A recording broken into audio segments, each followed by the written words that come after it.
안녕하세요. 이 시간에는 우북평, 어양, 상곡, 태원을 공격했던 고구려는 어디에 위치하고 있었을까? 이거에 대해서 살펴보도록 하겠습니다. 지금 그 지도는요, 북경 일대를 가리키는 건데요. 북경이 이쪽에 있었습니다. 그러면 이제 상곡이 여기고요. 어양이 여기입니다. 그 어양에서 상곡으로 건너갈 때 여기가 거용관이 여기 있어요. 거용관이. 그래서 이게 상곡을 거치면 이렇게 태원까지가 분지 형태로 있어서요. 태원을 치고 치러 갈 수가 있습니다. 그리고 이제 그 북경에서 이렇게 남쪽으로 내려가면은 우북평이 있습니다. 예. 그러니까 고구려가 이렇게 이런 동선을 그릴 수 있을 정도로 공격을 했다면 과연 어디에 위치하고 있었을까요? 이 시간에는 그걸 살펴보도록 하겠습니다. 삼국사기 고구려 본기 모본왕조와 태조대왕조에는 충격적 기사가 있어요. 먼저 삼국사기 모본왕조입니다. 모본왕 2년 49년이에요. 봄에 장수를 보내 한나라의 북평, 이건 우북평을 가리킵니다. 그 다음에 어양은 북경 동쪽의 미룬구 일대를 가리키는 거고요. 상곡은 이 북경의 태행산맥 건너편에 위치한 곳입니다. 태원은 산서성이에요. 이걸 습격했다는 거예요. 고구려군이. 그런데 요동태수, 요동은 바로 낙랑에 있었던 그 지역이죠. 제융이 은혜와 신으로 대의함으로 다시 화친을 맺었다. 화친한 거예요. 고구려가 완전히 이 지역을 다 넘겨준 게 아니에요. 화친을 맺은 거예요. 화친. 그래서 모본왕의 뒤를 이었던 태조대왕이 그 6년 후지 않습니까? 태조대왕이 어린 나이에 등극했다고 이렇게 기록되어 있어요. 6년 후에 요소 지역에다가 성을 10개를 쌓아서 한나라 군대에 대비했다. 이렇게 기록되어 있어요. 이에 대해서 국내 학자들의 주장을 간략하게 살펴보면요. 이병도 씨 1977년 국역 삼국사기라고 하는 책에서 뭐라고 주장했냐면요. 모본왕조의 그 북평, 어양, 상곡, 태원을 공격한 세력은 고구려가 아니다. 그리고 태조대왕조의 그 요소 십성 축조도 이거는 착오에 의한 잘못된 기록이다. 이렇게 이렇게 주장하고 있어요. 이게 지금 이게 학자입니까? 이런 식민 4대 학자가 지금도 우리나라 교과서를 지금 장악하고 있어요. 고구려가 무슨 그 약탈 경제를 이루었던 나라라고 그렇게 주장하고 있고 맨날 남의 나라 침략이나 해가지고 못된 짓 하고 다녔던 나라라는 거예요. 그 교과서에 지금 아이들이 그걸 배우고 있어요, 여러분. 이 심각한 문제를 지금 방치해야 됩니까? 여타 제야사학자를 비롯해서 지금까지 주장하는 것들을 보면요. 고구려가 어디에 위치하고 있었는지는 설명도 안 하고 그냥 이 지역 공격했다는 거예요. 북평, 어양, 상곡, 태원. 그러면 고구려가 어디서 출발해갖고 공격했는지 이걸 설명을 못하면 그건 설명이 아니지 않습니까? 요동반도라든가 요하 동쪽에서 고구려가 중원을 공격했을 거다. 이게 말이 됩니까? 요동반도에서 어떻게 옵니까? 그럼 이병도 이야기가 맞는 이야기가 되는 거죠. 요소 10성도 요하 서쪽에 위치하고 있었을 거다. 그러면 이병도 주장하고 거의 다를 게 없는 거예요. 이런 주장들이 지금까지 그 강단사학이나 제야에서조차도 이런 주장들이 지금 아직까지도 계속되고 있는 겁니다. 이병도가 이 고구려가 아니라고 주장하는 이유가 뭘까요? 이병도가 그 주장하는 고구려 국내성은 여기에 있어요. 환인시에 졸보는 오녀산성에 있었던 거고요. 그 인구 1000명도 살 수 없는 곳에다 나라를 건국을 해놓고 지금도 인구 20만이 될까 말까 관광객 유치하느라고 사는 사람들 완전히 산속이지 않습니까?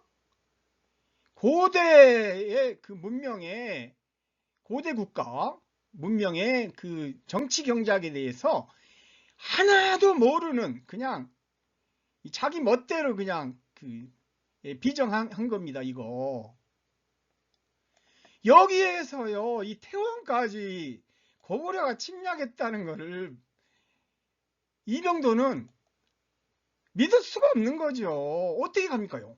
여기서 요소를 거쳐가지고 우북평을 거쳐서 어양을 친 다음에 상곡을 쳐요.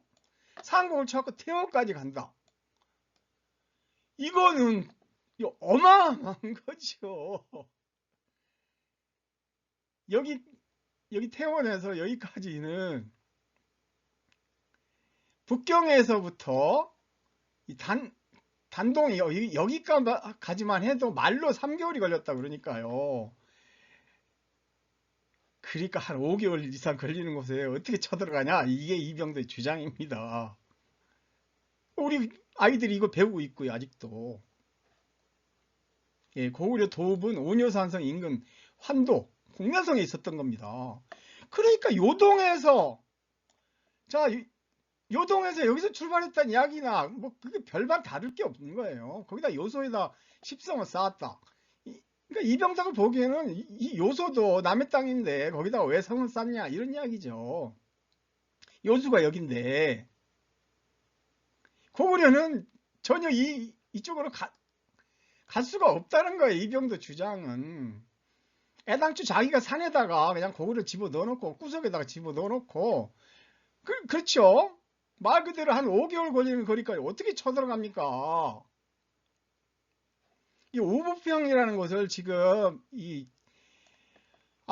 북한 학자 리지린도 우북평을 여기다 비정해놨잖아요. 정말 어처구니가 없죠. 우북평은 바로 북경 남쪽 여기 있어요. 여기 우북평이 류수 즉 류수가 우북평을 지나간다고 기록돼 있어요. 한서 지리지를 제대로 이해를 못하니까 그렇습니다. 한서 지리지를 이해하려면요 거기서 근거를 찾아야 돼요. 거기에 보면 준미현의 류수 있지 않습니까? 류자 류수가 우북평에 무종을 지나간다고 했어요. 그때 이 류수는 바로 영정하를 가리킵니다. 영정하. 요즘요 바이두가 인공지능 히스토리를 가능하게 해주고 있어요. 류수를 때리고 영정하를 때리면 있잖아요. 옛날 명칭이 다 촤르르 다 나와요. 고대시대에.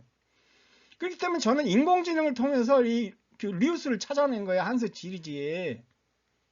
영정하라는 사실을 확인했어요. 그러니까 영정하에 거기가 오북평이 바로 여기 있는 거죠. 그러니까 무종도 거기 근방에 있는 거고 무종도 전부 다 이쪽에도 이동시켜 놨어요.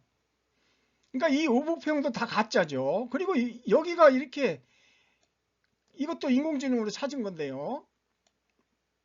이게 요수가 이렇게 흐르고 이게 백하가 이렇게 흘러서 여기가 바로 그 폐수고 요수인데 어떻게 여기가 요수입니까? 이게 말도 안 되는 소리입니다. 그러니까 요동이 여기인 거예요. 요동. 요소가 그 서쪽이고 북경이 있는데 그리고 여기 이쪽이 어양이고 상곡은 이쪽 장가구 가까운 곳이 있는 것이죠. 그러니까 고구려도 근방에 있었어요. 이 근방에. 그러니까 여기까지 쳐들어가는 거죠. 그러니까 이걸 이병도는 고구려가 될 수가 없다고 주장한 거는 여기가 고구려가 있는 한은 불가능하다는 것을 이야기한 겁니다. 그건 맞는 이야기예요. 여기가 고구려인데 문제는 고구려가 여기 있지를 않았던 것이죠. 사마천의 사기에 이에 대한 답이 다 있는데도 지금까지도 이거에 대해서 그 이해를 못하고 있습니다. 사마천의 사기가 기록한 연오군의 위치를 볼까요? 자, 이 연나라는요, 원래 이쪽에 위치하고 있었어요. 태행산맥 서쪽에 위치하고 있었던 것이죠. 태행산맥이라는 곳이요, 여기가 이따 보여드리겠습니다만은 엄청난 협곡이에요. 이 거용관이 여기 있습니다. 거용관이 태행산맥을 건너가는 거용관이. 그래서 아마 연나라가요 이리 해갖고 이렇게 해서 북경으로 그냥 급습을 해갖고 여기 있었던 조선 세력들이 이게 밀려날 수밖에 없었던 겁니다. 갑자기 그냥 막 적군이 연나라군이 쳐들어오니까 여기에 이 하북 보정 일대하고 이쪽에 요동 지역에 위치하고 있었던 조선이 갑자기 천리 퇴각할 수밖에 없었던 거예요. 그때 그 조선 세력을 동호라고 불렀거든요. 그러니까 여기서부터 한 천리 퇴각을 하면 어디가 됩니까? 이게 나나가 되는 겁니다. 나나. 그러니까 나나의 동쪽으로 조선 한 세력들이 좀 밀려난 거죠. 그래서 이 나나가 바로 이렇게 그 국경이 된 거예요.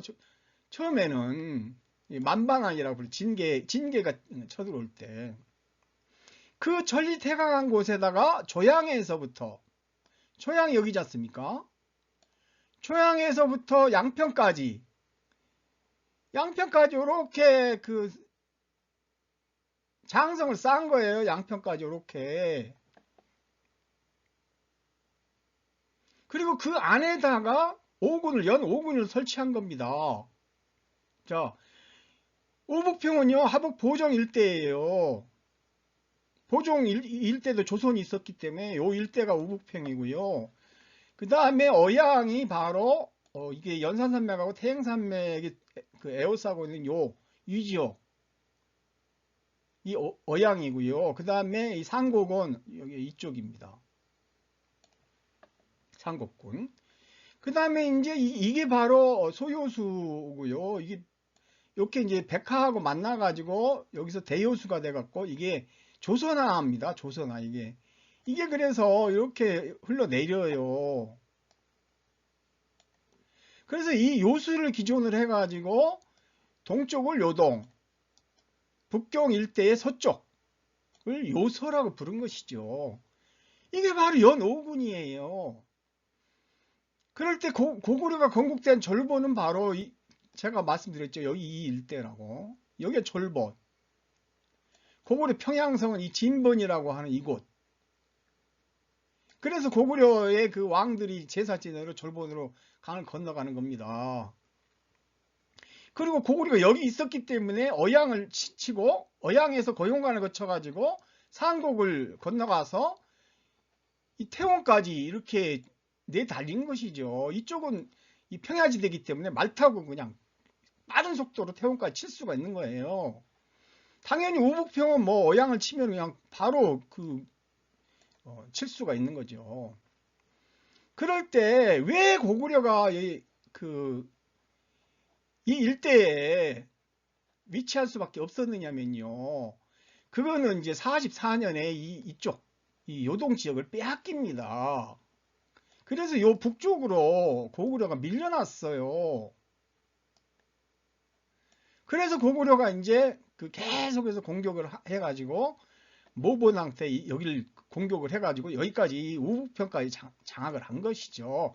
아마 태행산맥 너머로 후퇴를 한 것 같아요. 그래서 아까 말씀드렸죠. 태조대왕이 요소에다가 십성을 쌓았다.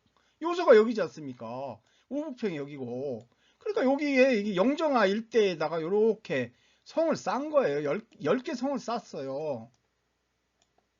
그래서 한나라 세력들이 더 이쪽은 태행산맥이 천연의 요색이니까 거용관만 막으면 되니까요. 여기다 십성을 쌓는 거예요. 여기는 바로 엄청난 뻘지대지 않습니까? 요택이 요택. 요택이 여기 있기 때문에 바다로 건너온 거예요. 항상 요동직을 정벌하러 올 때는 바다로 옵니다. 이렇게 성을 쌓아놓기 때문에 어디로 옵니까?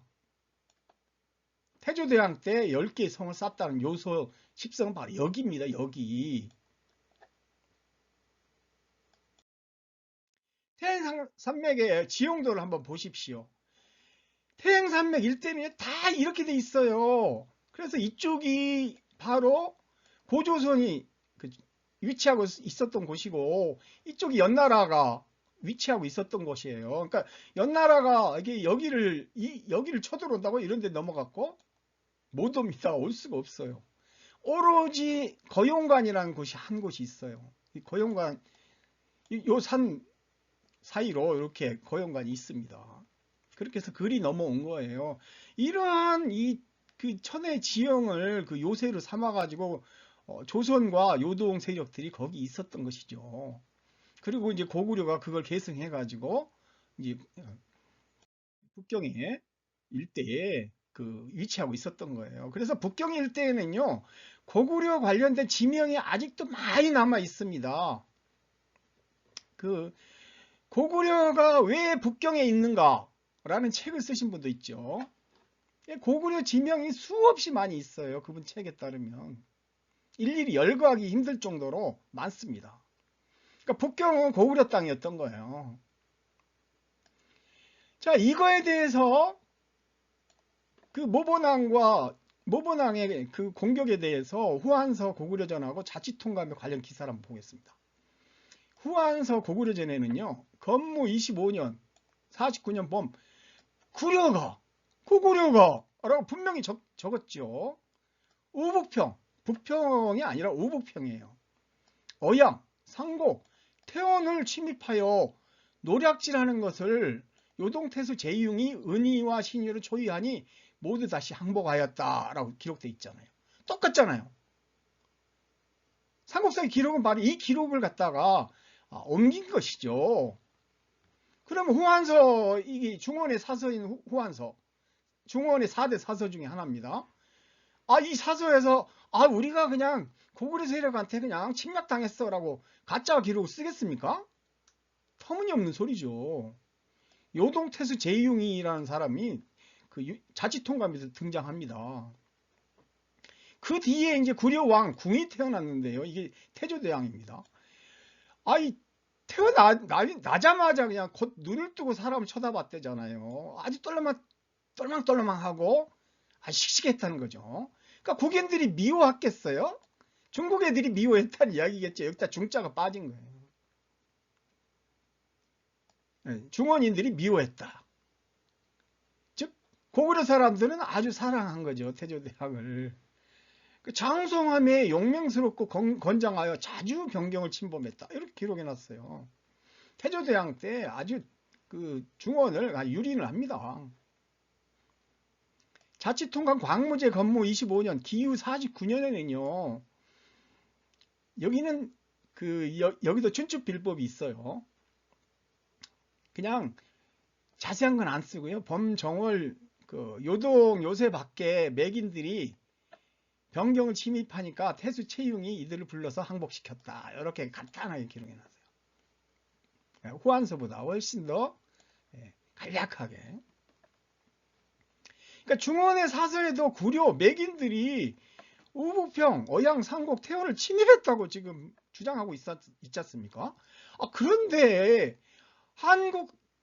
한국입니까? 이 사람? 한국 맞습니까? 이런 강단사학자들, 이 사람들 한국 사람들 아니에요. 이 사람들은 고구려가 아니라고 주장하잖아요. 그러니까 고구려가 어딘지도 모르고 있는 거고, 고구려 역사를 주장할 아무런 근거가 없는 사람들인 거예요. 고구려가 어디에 도읍하고 있는지도 잘 모르는 사람들이 어떻게 고구려에 대해서 주장을 합니까?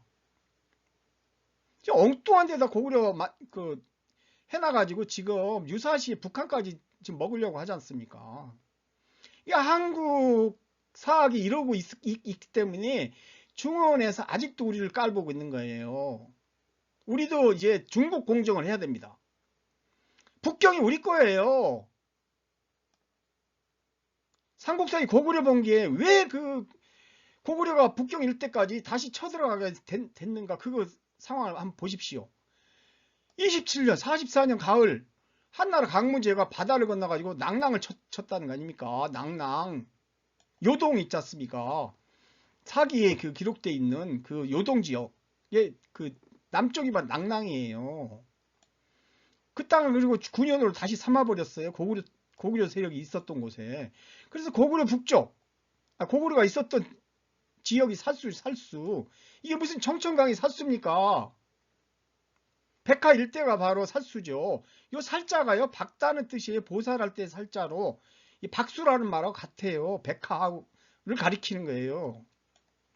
거기가 그 남쪽이 한에 속하게 되었다는 거예요. 그래서 그 북쪽에 있었던 고구려가, 그러니까 고구려는 북쪽에 있었다는 걸 알 수 있잖아요. 살수 2부. 그죠? 그러니까 최종적으로 정리하면요. 연오군하고 산서성 태원의 위치, 그리고 고구려 위치는요. 고구려는 북경 동쪽에 위치하고 있었던 거예요. 자, 아까 그 이병도가 주장하는 거기에서 태원까지 오려면 5개월 걸립니다. 여기 태원까지는. 태행산맥을 건너갈 방법은요, 고용간을 건너가는 거예요. 고용간이 바로 이렇게 고구려에서 어양을 치지 않습니까? 그럼 바로 고용간을 거쳐가지고 상곡까지 갈 수가 있어요. 상곡에서부터 태원까지 그냥, 여기는 말 달리면 그냥 금방 달려갈 수가 있는 거예요. 그리고 어양을 장악을 하지 않습니까? 그럼 북경 일대 장악되는 거고 우북편까지 쳤다는 거잖아요. 그리고 여기다가 태조대왕 때 10개의 성을 쌓은 거예요. 그죠? 영장하를 삼아서 여기 일대는요, 이 천진 일대는 옛날에는 여기가 그 요택이었어요. 요택. 200리에 달하는 어마어마한 늪지대가 있었단 말입니다. 그렇기 때문에 고구려가 이게 이제 요동까지 이제 차지하려고 그 요동 태수가 여기 있잖아요. 요동 태수 입장에서는 이게 이제 깝깝한 거예요. 자기 고립돼 있잖아요. 그러니까 자기가 이제 이게 고구려 세력하고 이제 타협을 한 것 같아요. 그래서 아마 이쪽으로 자기가 그, 그 후퇴할 수 있게끔 화친을 하자 이렇게 해갖고 화친해서 우북평 이쪽으로 그 넘어간 것이죠. 그 태원 일대에는 그 철수를 해라 그래가지고 아마 요렇게 태행산맥하고 그 요소 식성 여기까지 이제 고구려가 차지한 거예요. 이 지역을. 그게 바로 모본왕과 태조대왕 때의 그 기록입니다. 이 지역을 둘러싸고 이제 앞으로 치열하게 이제 이제 공방전이 벌어지는 거예요. 종원 세력하고. 그래서 이 지역은요, 엄청난 이제 전화에 휩싸이게 됩니다. 예, 이상, 모본왕과 태조대왕조의 각 성들의 위치, 그리고 군의 공격에 대해서 설명 마치도록 하겠습니다. 감사합니다.